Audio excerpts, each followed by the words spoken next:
The room smelled like industrial cleaner and something underneath it I couldn't name. A floral bedspread, the kind you'd find in every budget motel from here to the coast, was pulled tight across a mattress that dipped on one side. The television had a piece of tape over the input port. There was a laminated card on the nightstand that said checkout was at 11.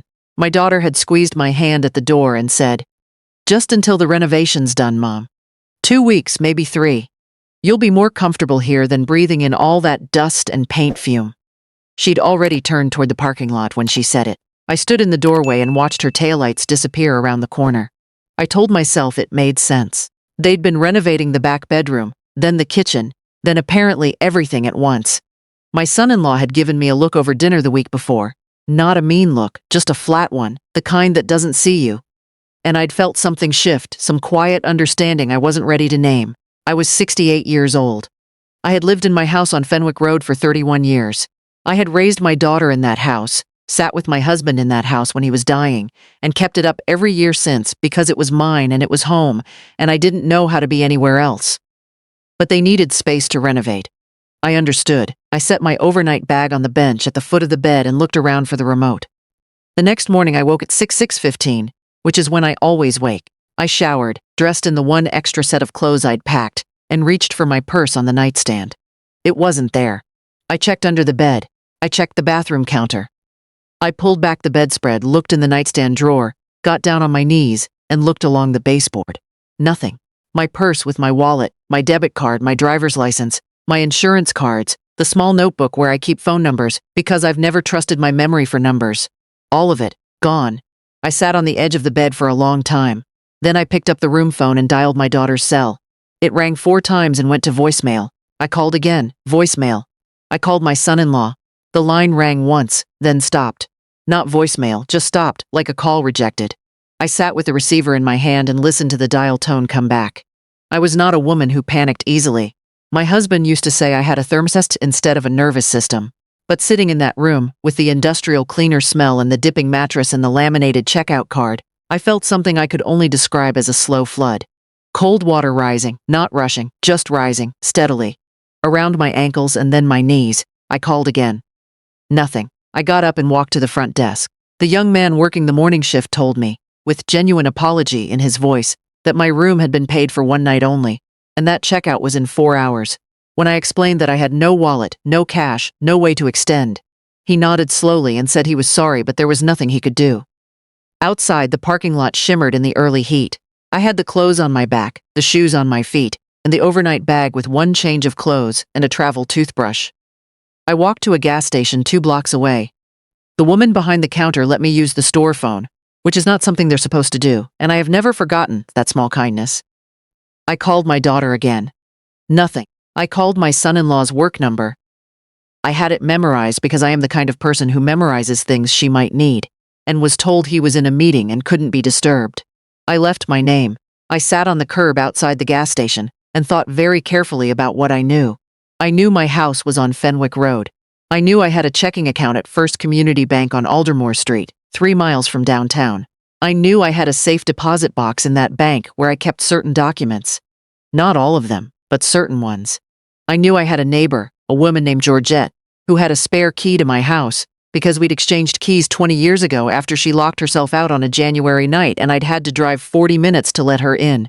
I knew my son-in-law's name was on a power of attorney document my daughter had asked me to sign 18 months ago. She'd framed it as practicality. Just in case something happens to you, Mom, we need to be able to act quickly. I had signed it because she was my daughter and I trusted her and because I hadn't imagined this. I started walking. It took me 1 hour and 40 minutes to walk to Georgette's house. My feet hurt badly by the time I got there. I'd worn the wrong shoes, the ones that looked nice rather than the ones that fit. And she was already on the porch before I reached her front walk because she'd seen me coming from the window, and something in the way I was walking told her something was wrong. She brought me inside. She made coffee. I told her everything, which didn't take as long as I thought it would because the facts of it were simple. I had been dropped at a motel. My purse had been taken. No one was answering my calls. "Do you want me to drive you to the bank?" she said. I looked at my hands around the coffee cup. "Yes," I said. "But first I need to know if my house is still my house." We drove to Fenwick Road. I made Georgette park at the end of the block. The house looked the same. Same front door, same azalea bushes I'd planted the spring after my husband passed. But there was a lockbox on the door handle, the kind realtors use. I sat in Georgette's passenger seat for a full minute without speaking. Okay, I said finally. The bank was next. My account manager, a woman I'd been working with for several years, came out of her office when she saw me at the counter. I could tell from her face that something had already happened to the account. She pulled me gently into a conference room and closed the door, and told me that 2 days ago, someone with power of attorney had come in and made a series of transfers. The account wasn't empty. There were automatic protections on accounts over a certain age, but it was significantly reduced, and the automatic deposits had been redirected. Who? Said. She said she wasn't able to share that without a formal inquiry. But her eyes went to a point just over my left shoulder, and I understood. I asked her what I needed to do to freeze the remaining funds and challenge the transfers. She walked me through it step by step, right there in the conference room, and I wrote everything down in a small notepad she gave me, because I no longer had my own. She also printed out a copy of every transaction from the past 60 days and slid the folder across the table without comment. I thanked her. I went to the county courthouse next. Georgette waited in the car because I needed to do this part alone, or I think I needed to, or maybe I just needed a witness to the fact that I could. The clerk in the civil records office was a young man with reading glasses on a chain around his neck, and he treated me with the kind of careful attention you give to someone when you can see they are holding themselves together. I requested copies of every property record associated with my address going back 10 years. He printed them without asking why.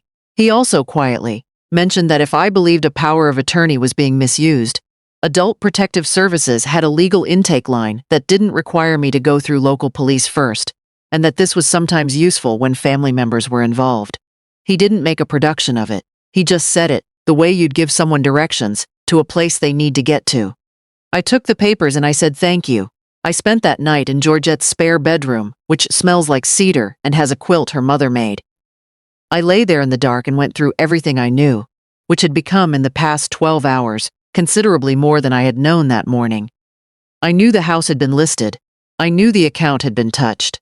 I knew the power of attorney document I'd signed, which I'd believed was a safety net, had instead been a door held open. I also knew, and this is the part that is hardest to explain, even now, that I was not surprised. Not completely. That flat look at dinner. My daughter's hand already turning toward the parking lot before she'd finished her sentence. 18 months of gradual distance that I had explained to myself as business, as the busyness of a younger life, as the natural drift of a grown child with her own household. I had explained it to myself very thoroughly. I called Adult Protective Services the next morning. The woman I spoke to was named Charlene, and I will remember her voice for the rest of my life.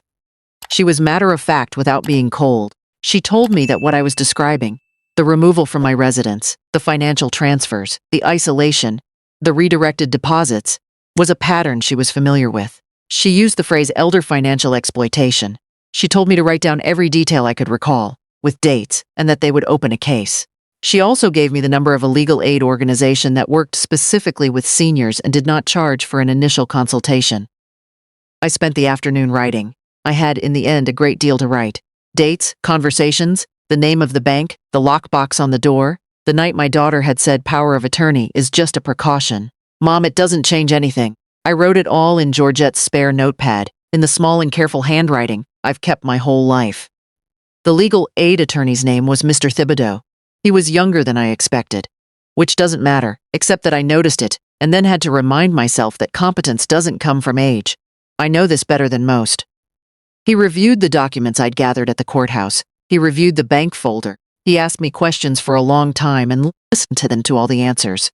Then he told me that the power of attorney, while valid on its face, had been used in a manner that exceeded its authorized scope, and that the property listing appeared to have preceded my removal from the home by several weeks, which established a timeline that mattered. He said I had a case. I nodded. I said I had thought I might. The property was taken off the market while the legal challenge was pending. That was the first concrete thing, the first moment I let myself feel something other than that cold, steady flood. Not joy exactly, not yet, but something like solid ground under my feet again. The account transfers were contested and a significant portion was recoverable. My son-in-law had apparently not been careful. He had moved quickly, which people who believe they are dealing with someone powerless often do. He had left records. I moved back into my house on Fenwick Road on a Tuesday in October. Georgette helped me carry in groceries.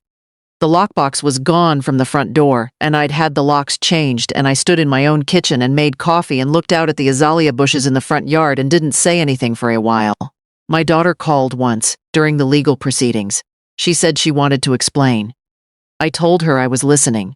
What she said didn't change what had happened, but I listened, because she was still my daughter, even if she was also a person who had done what she had done. I still don't fully understand how those two things live in the same place.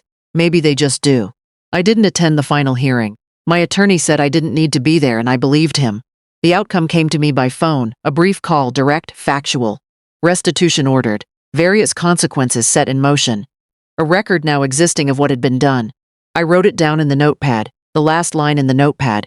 People ask me sometimes, not often but sometimes, whether I would have done anything differently, whether I should have seen it sooner, whether I was naive for signing that document, for not questioning things earlier, for loving my child in a way that left me vulnerable.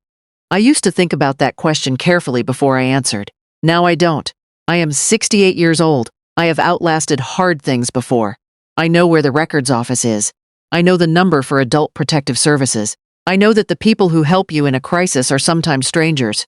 A woman behind a gas station counter, a bank manager who prints documents without comment, a courthouse clerk who mentions something useful in passing. I know that moving quickly is not the same as being right, and that leaving records is a kind of accountability even when the person never intended it. I know who I am. That part was never in question. But I am glad, in ways I still find hard to fully name, that I now know it quite a bit louder than I did before.